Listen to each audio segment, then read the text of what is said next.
الله الرحمن الرحيم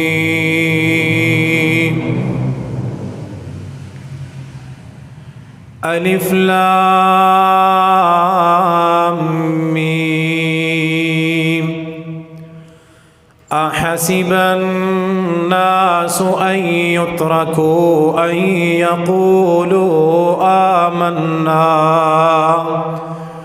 وهم لا يفتنون ولقد فتنا الذين من قبلهم فليعلمن الله الذين صدقوا وليعلمن الكاذبين أم حسب الذين يعملون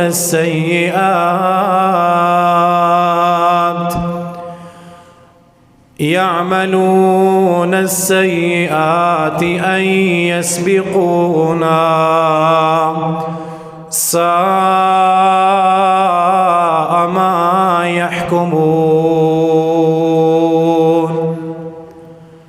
آمنت بالله صدق الله يا رب العالمين وصدق رسوله النبي الكريم ونحن على ذلك من الشاهدين والشاكرين والحمد لله رب العالمين.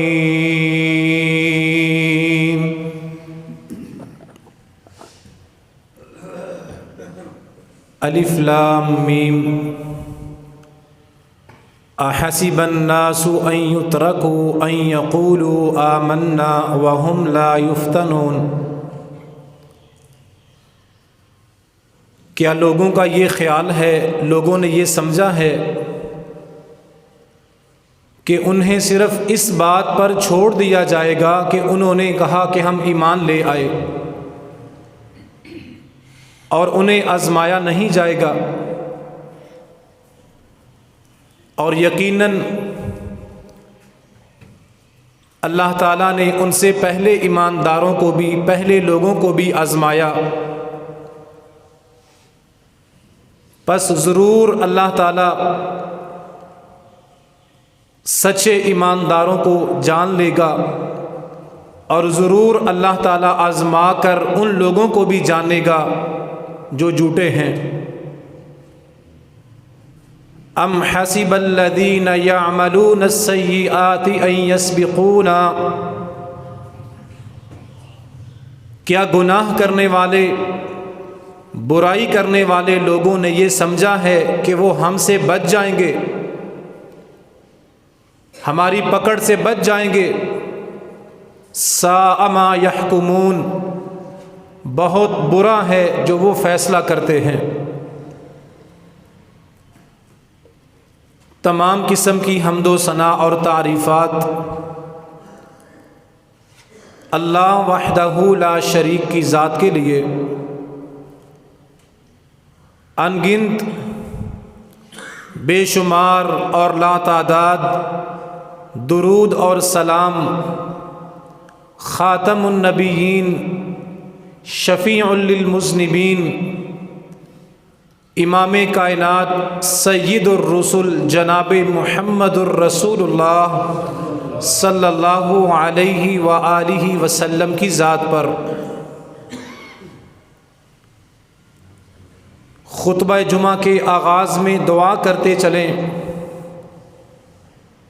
اللہ تعالی ہمارے تمام بیماروں کو شفائے کاملہ عاجلہ عطا فرمائے. جن جوڑوں کے پاس اولاد کی نعمت نہیں ہے، اللہ اپنے کرم اور فضل کے ساتھ سب بے اولادوں کو اولاد نورینہ کی نعمت عطا فرمائے. اللہ تعالی ہمیں قرآن اور حدیث سمجھنے اور اس کے مطابق زندگی بسر کرنے کی توفیق اور سعادت عطا فرمائے. گزشتہ خطبہ جمعہ میں خالق و مالک کی توفیق سے آپ نے سچے ایمانداروں کی 2 خوبیوں کے بارے میں سماعت فرمایا تھا، جو صحیح معنوں میں ایمان لانے والے ہیں،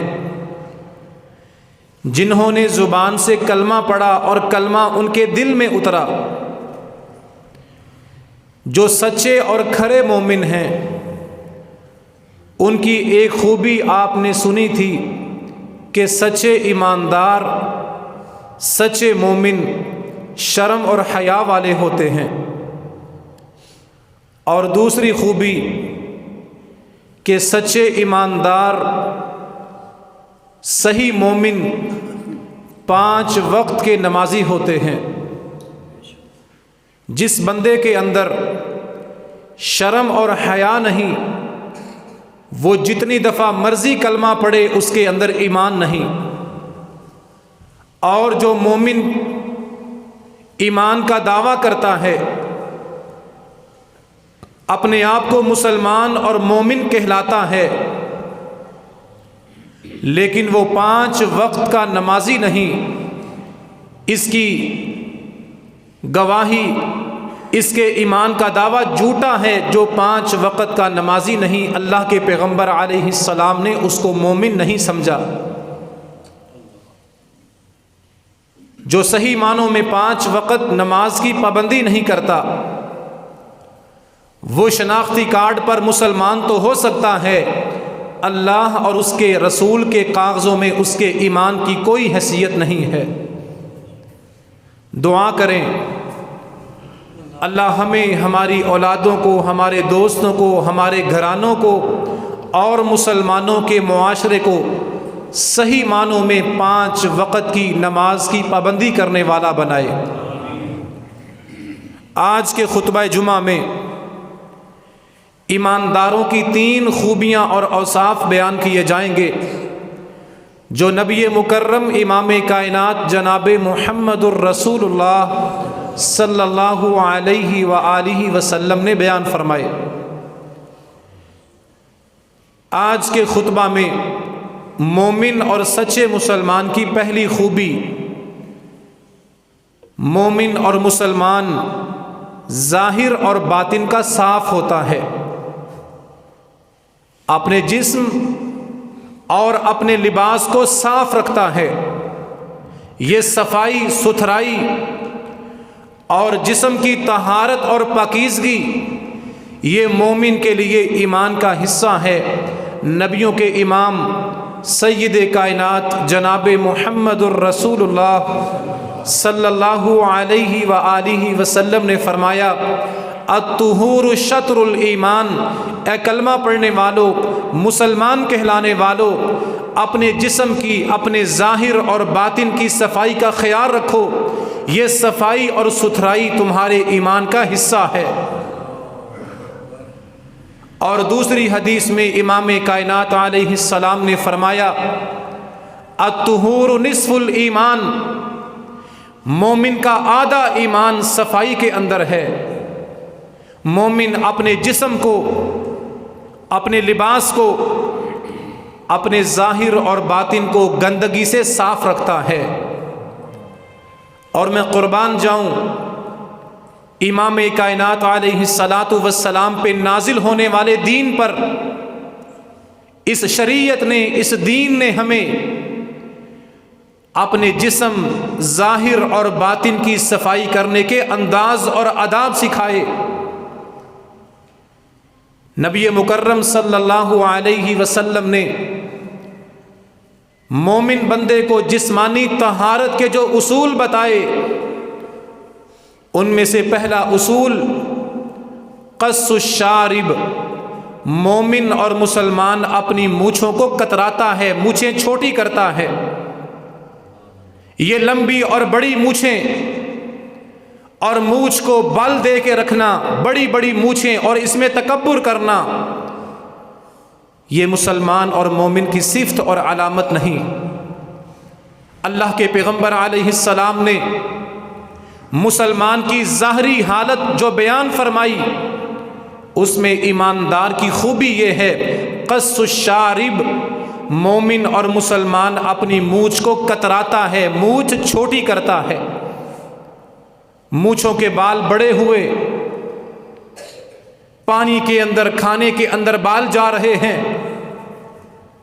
لمبی لمبی مونچھیں، اور اس کو اسٹائل کہنا، اس پہ شوخی مارنا، اس پہ تکبر کرنا، اس کو مردانگی سمجھنا، یہ بڑی بڑی مونچھیں رکھنے والا اللہ کے پیغمبر علیہ الصلاۃ والسلام کی فرمان اور آپ کی حدیث کی مخالفت کرتا ہے۔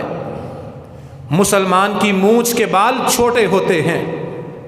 دوسرا انداز جسمانی طہارت کے لیے قص الاظفار، مومن چاہے مرد ہو یا کلمہ پڑھنے والی عورت ہو، مسلمان اور مومن اپنے ناخن کاٹتا ہے۔ آج ہم مسلمانوں میں جہالت عام ہو رہی ہے۔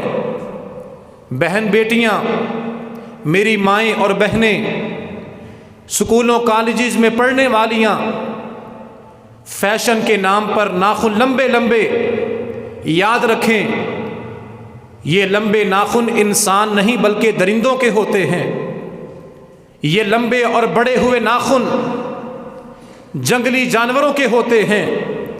مسلمان مرد ہو یا عورت ہو، اللہ کے پیغمبر علیہ الصلاۃ والسلام کی تعلیمات دونوں کے لیے، فیشن اگر حدیث کے مقابلے میں آئے اس فیشن کو چھوڑ دو۔ تمہاری خواہش اور پسند اگر اللہ کے پیغمبر کی حدیث سے ٹکرائے، اپنی خواہش اور پسند کی قربانی دے دو۔ نبی علیہ الصلاۃ والسلام کی تعلیم کلمہ پڑھنے والے مرد اور عورت کے لیے یہ ہے قص الاظفار۔ مسلمان کی شناخت یہ ہے اس کے ناخن چھوٹے ہوتے ہیں، یہ ناخن تراشتے ہیں، ناخن چھوٹے رکھتے ہیں۔ اور تیسرا اصول جس کے ذریعے مسلمان اپنے جسم کی پاکیزگی حاصل کرتا ہے، نبی مکرم صلی اللہ علیہ وسلم نے فرمایا غسل البراجم، کلمہ پڑھنے والا مرد یا عورت جب وضو کرتے ہیں اپنے ہاتھوں کو، انگلیوں کو ملنا، اپنے پوروں کو صاف کرنا، ہاتھوں کی میل کو اتارنا، ہاتھ صاف اور ستھرے نظر آئیں، یہ بھی مسلمان کی علامت ہے۔ مسلمان اپنی انگلیوں کے پور اور جوڑ وضو کے دوران مل کے دھوتا ہے تاکہ مسلمان کے ہاتھوں کی میل اور کچیل دور ہو جائے۔ اور چوتھا اصول جس کے ذریعے مسلمان اپنے جسم کو صاف رکھتا ہے، نبی مکرم صلی اللہ علیہ وسلم نے فرمایا نتف الابط، جسم کے فضول بال مسلمان مرد اور عورت اتارتے ہیں، اپنے جسم کو زائد اور فضول بالوں سے پاک کرتے ہیں۔ اور صحابہ کرام بیان کیا کرتے تھے اللہ کے پیغمبر علیہ الصلاۃ والسلام نے ہمیں اپنے جسموں کے فضول بال کاٹنے، اتارنے کا حکم دیا۔ ہم 40 دن سے پہلے اپنے جسم کے زائد بال اتارا کرتے تھے۔ 40 دنوں سے زیادہ اپنے بالوں کو نہیں چھوڑا کرتے تھے۔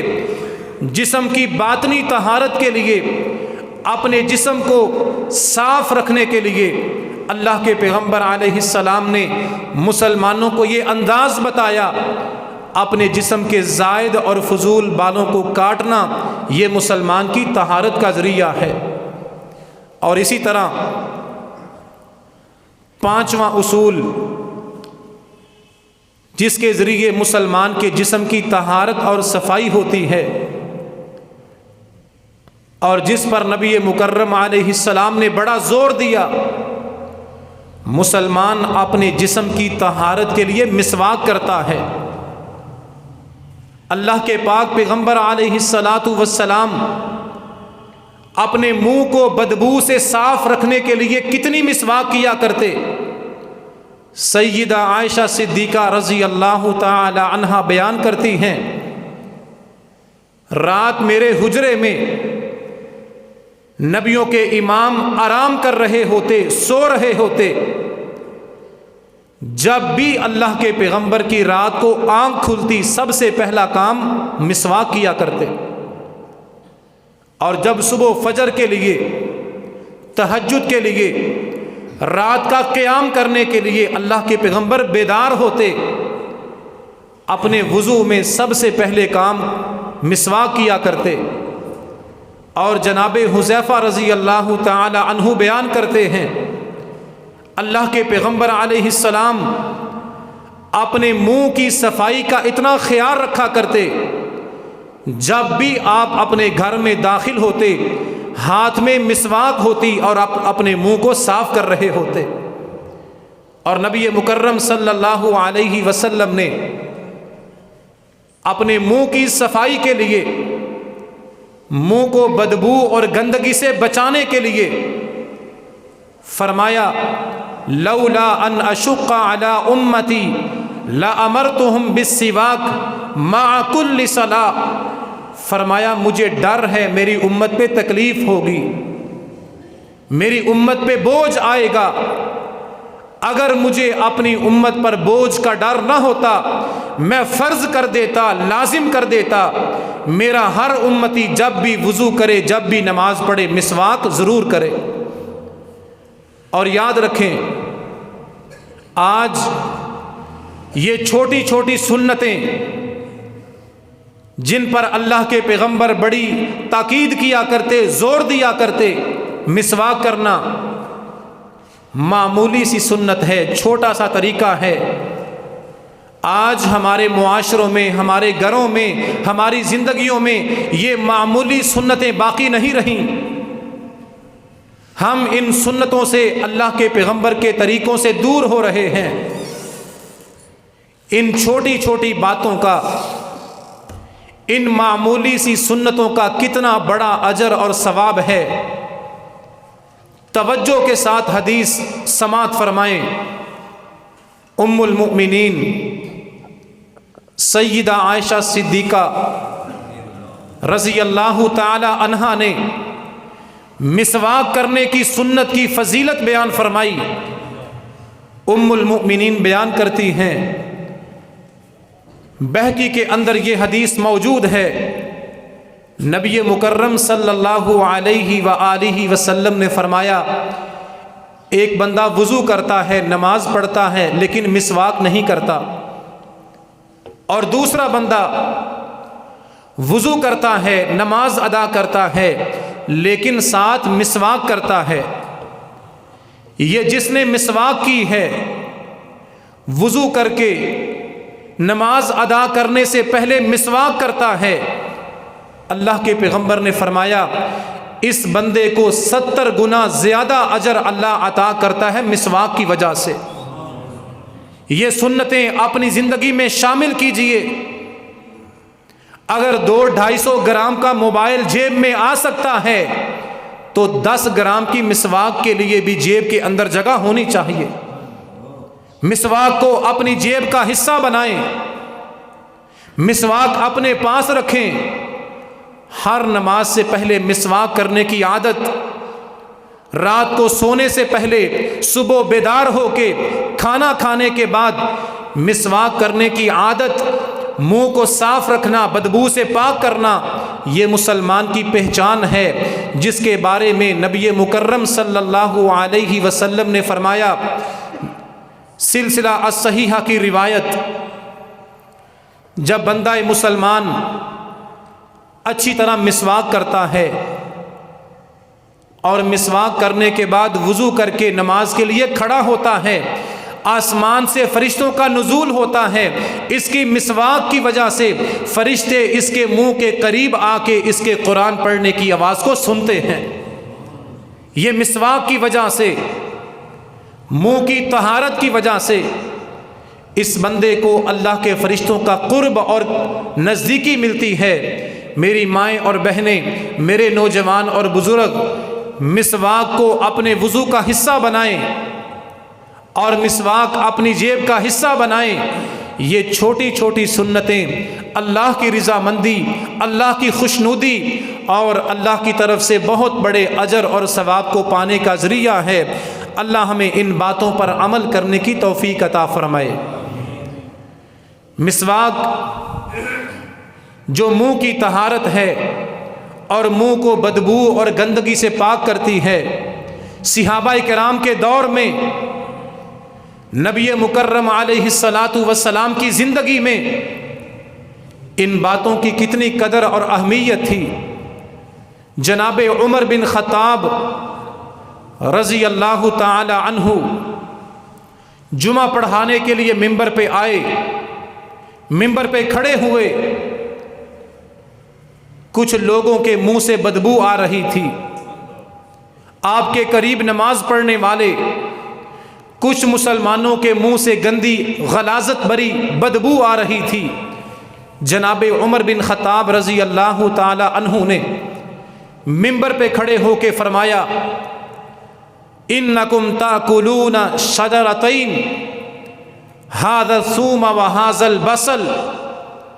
ممبر پہ کھڑے ہو کے فرمایا، لوگو تم جمعہ پڑھنے کے لیے، نماز پڑھنے کے لیے مسجد میں آتے ہو، کچا لہسن اور پیاز کھا کے آتے ہو، سجدے جاتے ہو، رکوع میں جاتے ہو، ساتھ والے بندے کو کچے لہسن اور پیاز کی بدبو آتی ہے، اللہ کے گھر کا ماحول خراب ہوتا ہے۔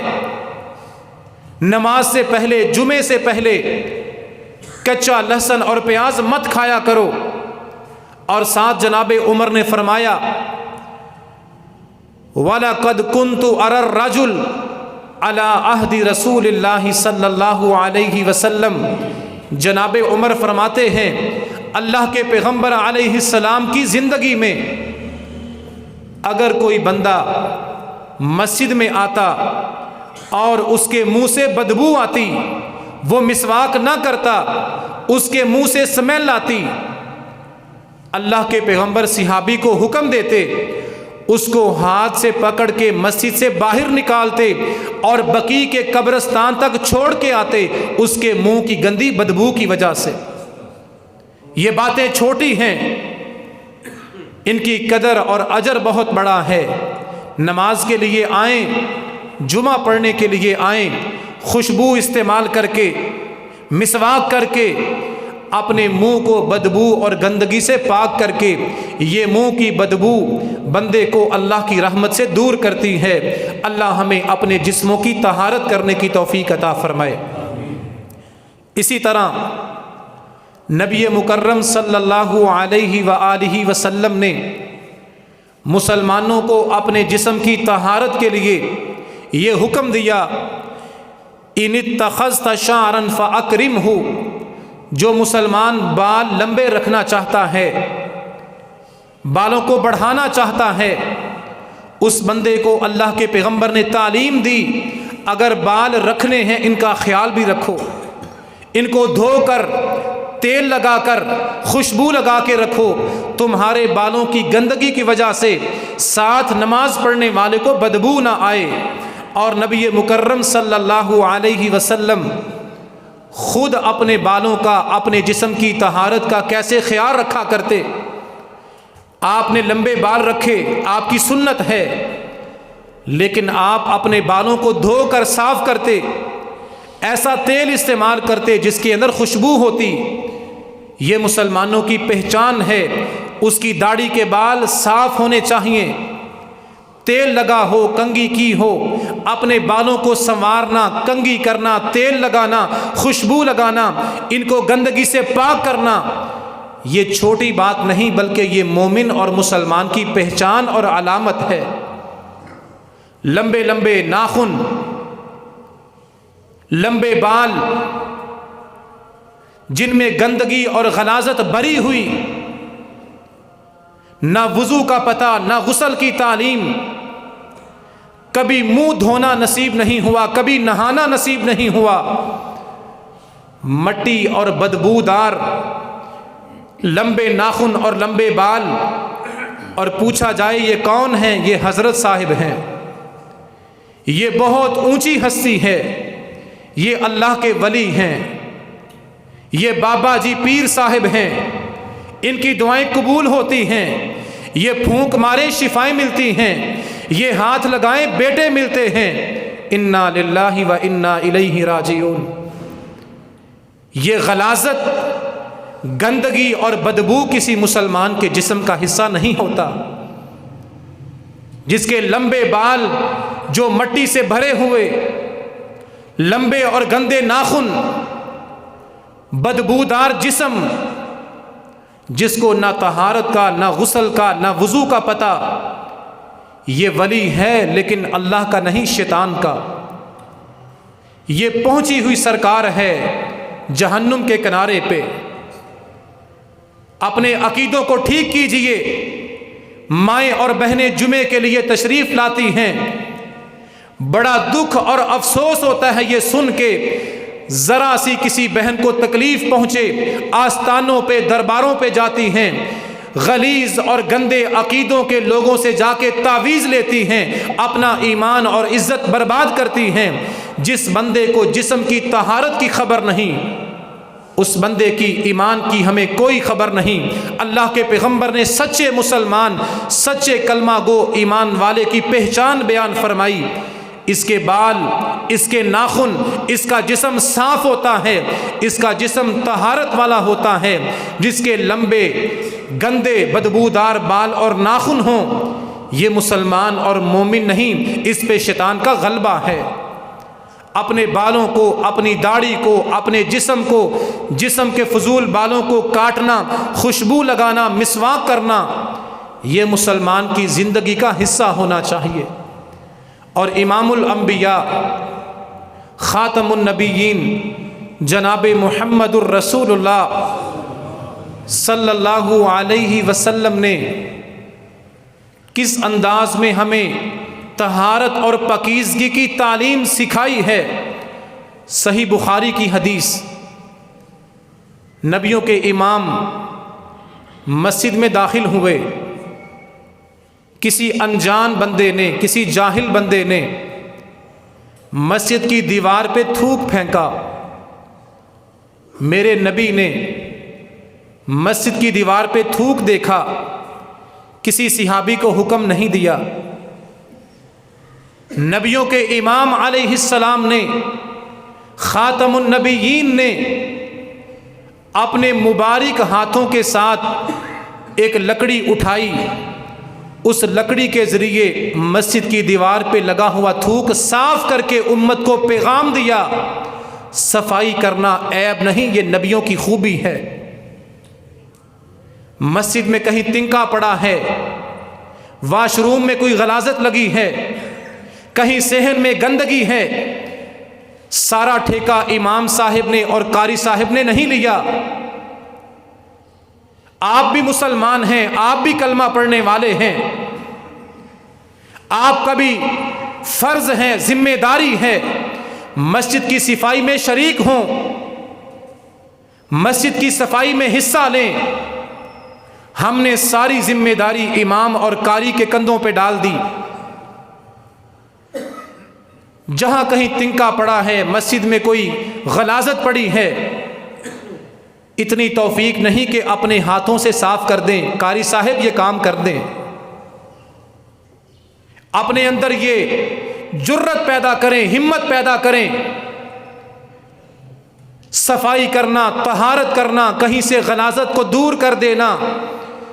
امام الانبیاء جناب محمد الرسول اللہ صلی اللہ علیہ وسلم کی تعلیم اور آپ کا کام ہے۔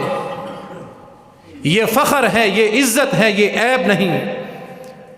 اپنی بیٹیوں کو، اپنی بچیوں کو گھروں میں صفائی کا حکم دیں، ان کے ہاتھوں سے صفائی کروائیں۔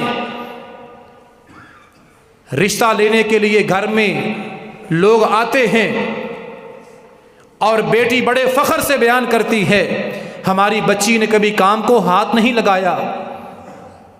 رشتہ دیں گے اس شرط پہ کپڑے دھونے والی بھی ہونی چاہیے، صفائی والی بھی ہونی چاہیے، کسی سے تعامل لے لینا چاہیے، لیکن میری ماں اور بہنوں اپنی بیٹیوں کو ہاتھ سے کام کرنے کی ترغیب دو، ام المؤمنین سیدہ فاطمہ رضی اللہ تعالی عنہا کو ماننے والیوں، نبی کی بیٹی، جنتی عورتوں کی سردار فاطمہ، حسن و حسین کی ماں فاطمہ گھر میں چکی بھی اپنے ہاتھوں سے چلایا کرتی تھی اور اپنے گھر کی صفائی بھی اپنے ہاتھوں سے کیا کرتی تھی۔ اللہ کے پیغمبر علیہ السلام نے مسجد کی دیوار پہ پڑی ہوئی تھوک اپنے ہاتھوں سے صاف کی اور امت کو پیغام دیا، مکان بنانے پہ 2 کروڑ لگانے والوں، باہر گلی میں اپنی نالی صاف کرنے پہ بھی توجہ دیا کرو۔ الطہور شطر الایمان، جس امت کو سبق دیا گیا تھا کہ صفائی تمہارے ایمان کا حصہ ہے، اس امت کے گھروں میں بھی گندگی، گلی میں بھی گندگی، محلوں کے اندر بھی گندگی، پورے معاشرے میں بدبو اور گندگی پھیلی ہے۔ نہ تعلیم کا فائدہ، نہ دین کا فائدہ، صفائی ستھرائی سے ہم مسلمان بہت دور ہو چکے ہیں۔ عام گھروں میں، ہمارے معاشرے میں، گلی محلوں میں پوری امت کا مسئلہ ہے۔ 2-2 3-3 کروڑ کا مکان بنانے والے جب گلی صاف کرنے کی باری آتی ہے 200 روپے پہ مر جاتے ہیں۔ یہ صفائی اور ستھرائی گھروں کی، گلیوں کی، معاشروں کی طہارت اور پاکیزگی یہ مسلمانوں کے ایمان کا حصہ تھا۔ اللہ ہمیں اپنے جسموں کی، اپنے ظاہر اور باطن کی صفائی کرنے کی توفیق عطا فرمائے۔ مسلمان کی دوسری علامت، مسلمان کی دوسری خوبی، اللہ کے پیغمبر علیہ الصلاۃ والسلام نے بیان فرمایا، کلمہ پڑھنے والا مسلمان کبھی دھوکے باز نہیں ہوتا۔ کلمہ پڑھنے والا کبھی کیا نہیں ہوتا؟ اونچی آواز سے، دھوکے باز مسلمان نہیں ہوتا، اور جو دھوکے باز ہو وہ مسلمان نہیں ہوتا۔ کیا معنی، کیا مطلب؟ جن کو نیند آئی ہے 7 والے جگا دیں۔ اللہ کے پاک پیغمبر علیہ الصلاۃ والسلام بازار میں جا رہے تھے، مدینے کی منڈی تھی، ایک صحابی گندم یا جو ریڑھی کے اوپر رکھ کے بیچنے کے لیے بیٹھا، ڈھیر لگا ہے، غلہ سامنے پڑا ہے، اناج یا گندم یا جو۔ اللہ کے پیغمبر علیہ الصلاۃ والسلام نے اپنا ہاتھ گندم یا جو کی ڈھیری میں داخل کیا اور ڈھیری کے اندر سے جو یا گندم باہر نکال لی۔ فرمایا یہ کیا؟ اوپر دانے خشک رکھے ہیں اور اندر گیلے پڑے ہیں، یہ دھوکہ کس لیے، فراڈ کس لیے؟ دکھانے کے لیے اوپر خشک دانے ڈال دیے اور اندر گیلے دانے رکھے ہیں۔ صحابی نے کہا اللہ کے پیغمبر، رات کو بارش ہوئی، غلہ گیلا ہو گیا، صبح بیچنے کے لیے لے آیا، نیچے گیلے ہیں اوپر خشک پڑے ہیں۔ اللہ کے پیغمبر نے فرمایا افلا جعلتہ فوق الطعام کی یراہ الناس، تو نے گیلے دانے الگ کیوں نہیں کیے، خشک دانوں کو الگ کیوں نہیں کیا؟ تو نے لوگوں کی آنکھوں کو دھوکہ کیوں دیا؟ دیکھنے والے کو لگے گا سارا مال خشک ہے، جب تو تولنے کے لیے شاپر میں بیگ میں ڈالے گا، اوپر سے خشک ہیں اندر سے گیلے ہیں، وزن زیادہ ہوگا، لینے والے کو، خریدنے والے کو خسارہ اور نقصان ہوگا۔ یہ تیرا دھوکہ ہے، فراڈ ہے، بے ایمانی ہے۔ اور ساتھ آپ نے قیامت تک آنے والے مسلمانوں کو اصول بتا دیا، مسلمان کی پہچان بتا دی، من غش فلیس منا۔ نمازیں بھی پڑھو، تلاوتیں بھی کرو، حج بھی کرو، روزے بھی رکھو، تسبیح بھی چلاؤ، من غش فلیس منا، ان ساری عبادات کے ساتھ تمہارے ماتھوں پہ محراب بن جائیں، سجدے کر کر کے تمہارا جسم گس جائے، ساری عبادات کے ساتھ اگر تمہارے عمل میں دھوکہ ہے تم مسلمان نہیں ہو سکتے۔ حدیث سننے کے بعد اپنے عمل پہ غور کیجئے۔ تربیت کے لیے نبی علیہ السلام کی حدیث کا مفہوم سمجھانے کے لیے بات کرتا ہوں۔ لوگ قرض لیتے ہیں، اصول کیا ہونا چاہیے؟ قرض لینے والا مقررہ تاریخ پہ قرض دینے کے لیے دروازے پہ آئے، قرض واپس کرے اور ساتھ شکریہ جزاک اللہ ادا کرے، قرض دینے والے کا شکریہ ادا کرے کہ تو مشکل وقت میں میرے کام آیا ہے۔ لیکن افسوس کی بات نہیں، رونے کی، غم کرنے کی بات نہیں، جب یہ سننا پڑتا ہے کہ پہلی صف کے نمازی قرض دینے والوں کو ذلیل اور رسوا کرتے ہیں، وعدے پہ وعدہ، تاریخ پہ تاریخ،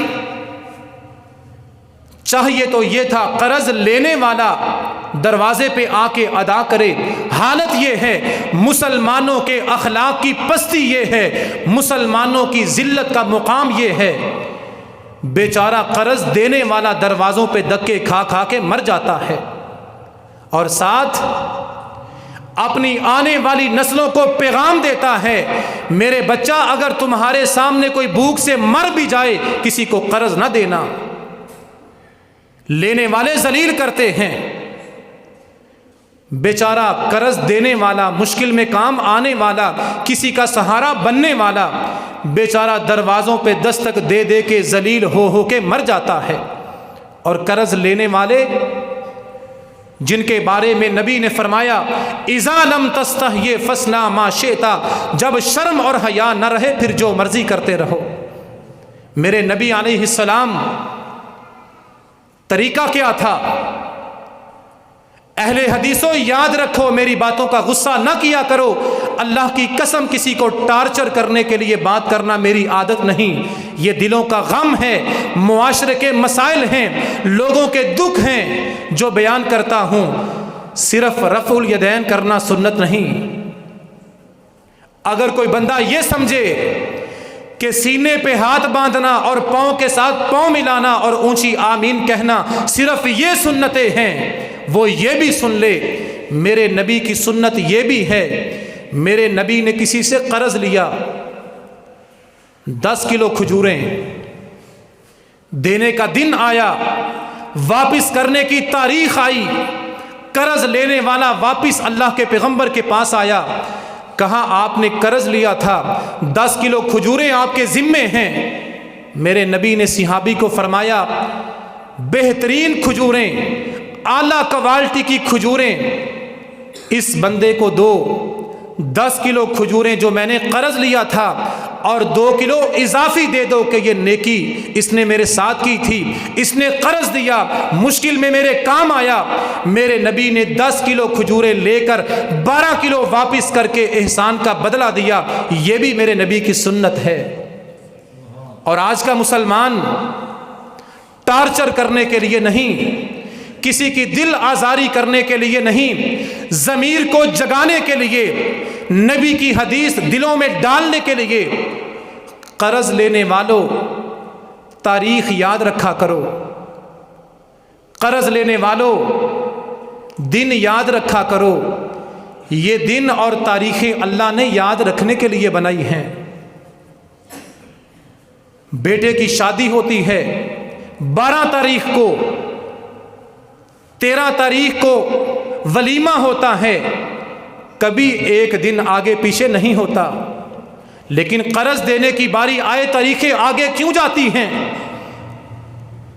اللہ کے پیغمبر علیہ السلام نے فرمایا من غش فلیس منا، ساری عبادات کے ساتھ ساتھ مسلمان کے ایمان کا حصہ یہ ہے، مسلمان کی پہچان یہ ہے، جس نے لوگوں کو دھوکہ دیا، غلط بیانی کی، فراڈ کیا، کرپشن کی، اس کا اسلام اور مسلمانوں کے ساتھ کوئی تعلق نہیں ہے۔